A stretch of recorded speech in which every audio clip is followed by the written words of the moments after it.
ამ ვიდეოში ძვირფასო მეგობრებო ჩვენ ნახავთ რომ უკრაინის ომი ბრიტანელებმა გაწელეს მაშინ როდესაც უკრაინა და რუსეთი მზად იყო სრულად თავ მაშინვე 22 წლის დასაწყისში რუსეთის შეჭრიდან რამოდენიმე დღეში დაესრულებინათ ომი.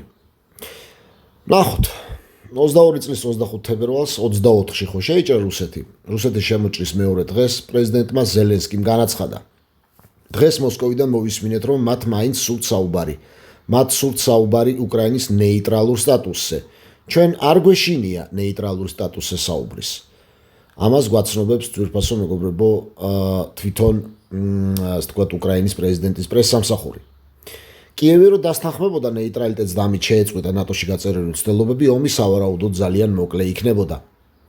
26 თებერვალს ზელენსკიმ კვლავ დაადასტურა თავისი მზადყოფნა უკრაინის ნეიტრალიტეტზე და განაცხადა: თუ მოლაპარაკებები შესაძლებელია, ისინი უნდა გაიმართოს. თუ მოსკოვში ამბობენ რომ სურთ მოლაპარაკებების გამართვა, მათ შორის ნეიტრალურ სტატუსზე, ჩვენ ამის არ გვეშინია. ამაზეც შეგვიძლია ვისაუბროთ, გვაცნობებდა როიტერსი. მომდევნო დღეს 27 თებერვალს მოსკოვმა და კიევმა გამოაცხადეს, რომ ბელორუსში გამართავდნენ სამშვიდობო მოლაპარაკებებს წინა პირობების გარეშე. ისევ გვაცნობებს ერთ-ერთი მნიშვნელოვანი და ავტორიტეტული გამოცემა New York Post-ი. მოგვიანებით ზელენსკიმ კოლექტიური უსაფრთხოების შეთანხმებისკენაც კი მოუწოდა, რომელიც რუსეთსაც მოიცავდა, რათა შემცირებულიყო უსაფრთხოების ორმხრივი წუხილები, რომლებმაც ომი გამოიწვიეს. გვაცნობებს არც მეტი არც ნაკლები CFR-ის, ანუ Council on Foreign Relations-ის ყოველთვიური გამოცემა Foreign Policy. 22-25 თებერვალს რუსეთის შემოჭრის პირველივე დღეს, მაშინაც კი როდესაც ზელენსკი თანახმა იყო ნეიტრალიტეტის განხილვაზე, აშშ-ის ოფიციალურმა წარმომადგენელმა ნედ პრაისმა განაცხადა, რომ ვაშინგტონი უარყოფს ნებისმიერ სამშვიდობო მოლაპარაკებების წინაპირობების გარეშე და ხაზგასმით აღნიშნა, რომ აშშ ვერ მიიღებდა დიპლომატიას მანამ, სანამ რუსეთი მთელ თავის ძალებს არ გაიყვანდა უკრაინიდან. ნედ პრაისმა განაცხადა: ახლა ჩვენ ხედავთ, რომ მოსკოვი გვთავაზობს დიპლომატიას იარაღის ლულის წინაშე, ან მაშინ, როდესაც მოსკოვის რაკეტები, ნაღმტყორცნები და არტილერია უკრაინელ ხალხს უმიზნებს. ეს არ არის ნამდვილი დიპლომატია.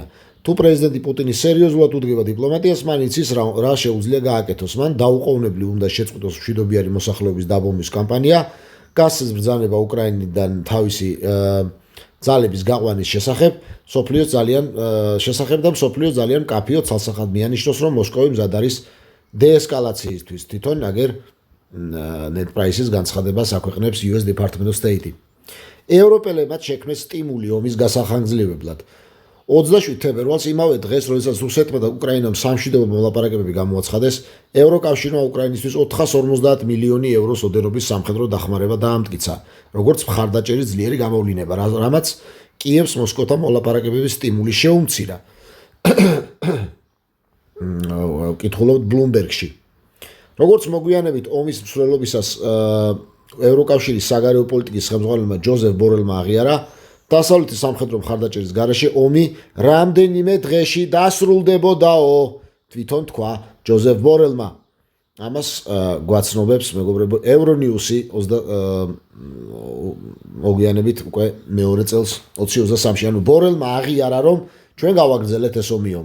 მარტის დასაწყისში ისრაელის პრემიერ-მინისტრის ნაფტალი ბენეტის ხელმძღვანელობით კონფლიქტის სწრაფად დასრულების მიზნით მოლაპარაკების მეორე მცდელობა განხორციელდა. ისრაელის პრემიერ-მინისტრმა თქვა, რომ ზელენსკი დაუკავშირდა მას და პუტინთან სამშვიდობო მოლაპარაკებების გამართვას თხოვა. ნახეთ, რა თქვა ისრაელის პრემიერ-მინისტრმა, რომ ზელენსკი თვითონ დაუკავშირდა მას და პუტინთან სამშვიდობო მოლაპარაკების გამართვას თხოვა. შეგიძლიათ იხილოთ ეს ინტერვიუ აი ამ ლინკზე. ბენეტის თქმით, პუტინი ძირითადად ნატოს გაფართოების საფრთხით იყო შეშფოთებული და ამიტომ მზად იყო ციტატა უზარმაზარი დათმობებისთვის. როგორიც იყო ისეთი მიზნების უარყოფა, როგორიცაა უკრაინის დემილიტარიზაცია. პუტინმა სთხოვა ბენეტს გადაეცა ზელენსკისთვის, რომ შემოჭრა დასრულდებოდა თუ ზელენსკი დათანხმდებოდა ნატოს მიღმა დარჩენას და ზელენსკი მიიღო ეს პირობები იმის დათქმით, რომ უკრაინა ნატოში არ გაწევრიანდებოდა, განაცხადა ბენეტმა. ბენეტმა წამოაყენა წინადადება, რომ ნატოზე დაყრდნობის ნაცვლად უკრაინას შეეძლო აერჩია ისრაელის მოდელი, ძლიერი დამოუკიდებელი არმია, რომელსაც თავის დაცვა თავად შეეძლებოდა რაც მისაღები აღმოჩნდა როგორც პუტინისთვის, ასევე ზელენსკისთვის. ბენეტი ამტკიცებდა, რომ ორივე მხარეს ძალიან სურდა ცეცხლის შეწყვეტა და შესაბამისად ციტატა არსებობდა ცეცხლის შეწყვეტის მიღწევის კარგი შანსი. თუმცა ბენეტი აღნიშნავს, რომ დასავლეთი ჩაერია და დაბლოკა სამშვიდობო შეთანხმება. მაშინ როცა გერმანია და საფრანგეთი პრაგმატულები იყვნენ, დიდი ბრიტანეთი და აშიში აგრესიულ ქორების პოზიციას იკავებდა და სურდათ გამოეყენებინათ ომის შესაძლებლობა რუსეთთან საბრძოლველად და მის დასასუსტებლად. ბენეტის თქმით, დასავლეთმა დაბლოკა სამშვიდობო შეთანხმება, რადგან არსებობდა ციტატა დასავლეთის გადაწყვეტილება გაეგრძელებინა დარტყმების მიყენება პუტინისთვის. ნაცვლად მშვიდობის ძიებისა 22 წლის 21 მარტს აშიშის ოფიციალურმა წარმომადგენელმა ნედ პრაისმა მიანიშნა, რომ დიპლომატიური მოგვარება მთლიანად უკრაინაზე არ იყო დამოკიდებული, რადგან ეს ასევე იყო კონფლიქტი მსოფლიო წესრიგის შესახებ. მან თქვა, ეს არის ომი, რომელიც მრავალი თვალსაზრისით უფრო დიდია, ვიდრე რუსეთი, უფრო დიდია, ვიდრე უკრაინა. თავარი ის არის, რომ აქ სასწორზე დევს პრინციპები, რომლებსაც აქვთ საყოველთაო გამოყენება ყველგან, იქნება ეს ევროპაში, ინდოწყნარი ოკეანის რეგიონში, თუ მათ შორის ნებისმიერ ადგილას. ხედავთ მეგობრებო, როგორ უყურებენ? რა შუაშია, ხო, რომ დაფიქრდე ინდოწყნარი ოკეანე? ესეა. და სწორედ ეს არის, იგი ამბობს, ის ძირითადი პრინციპები, რომელთა დარღვევასა და აბუჩად აგდებასაც პრეზიდენტი პუტინი ცდილობდა და რომელთა დაცვასაც ჩვენი უკრაინელი პარტნიორები საერთაშორისო თანამეგობრობის მხარდაჭერით ცდილობდნენ. პრინციპი იმისა, რომ თითოეულ ქვეყანას აქვს სუვერენული უფლება განსაზღვროს საკუთარი საგარეო პოლიტიკა, აქვს სუვერენული უფლება თავად განსაზღვროს ვისთან აირჩევს ასოცირებას თავისი ალიანსებისას, პარტნიორობის თვალსაზრისით და რა ორიენტაციისკენ სურს მიმართოს მზერა. ამ შემთხვევაში უკრაინამ აირჩია დემოკრატიული გზა, დასავლეთისკენ მიმართული გზა და ეს არის ის, რის შეწყნარებასაც აშკარად პრეზიდენტი პუტინი არ აპირებს. ესეთი ბლა ბლა ბლა ამბავია მეგობრებო. სამშვიდობო შეთანხმების მიღწევის მესამე მცდელობა მარტის ბოლოს დაიწყო, როდესაც თურქეთმა აიღო მედიატორის როლი უკრაინასა და რუსეთს შორის მშვიდობის დასამყარებლად. მშვიდობის მთავარი დაბრკოლება გადაილახა, რადგან ზელენსკი მოლაპარაკებებზე ნეიტრალიტეტი შესთავაზა, გვატყობინებს Guardian-ი. აგერ არის Ukraine has offered neutrality in talks with Russia. What would that mean? Guardian-ის 22-30 მარტი. ამის გამო მოსკოვი და კიევი კიდევ ერთხელ მიუახლოვდნენ სამშვიდობო შეთანხმებას. წინასწარი სამშვიდობო შეთანხმება დაადასტურეს ფიონა ჰილმა, აშიშის ეროვნული უსაფრთხოების საბჭოს ყოფილმა ოფიციალურმა წარმომადგენელმა და ანჯელა სტენტმა, რუსეთისა და ევრაზიის საკითხებში ეროვნული დაზვერვის ყოფილმა ოფიცერმა.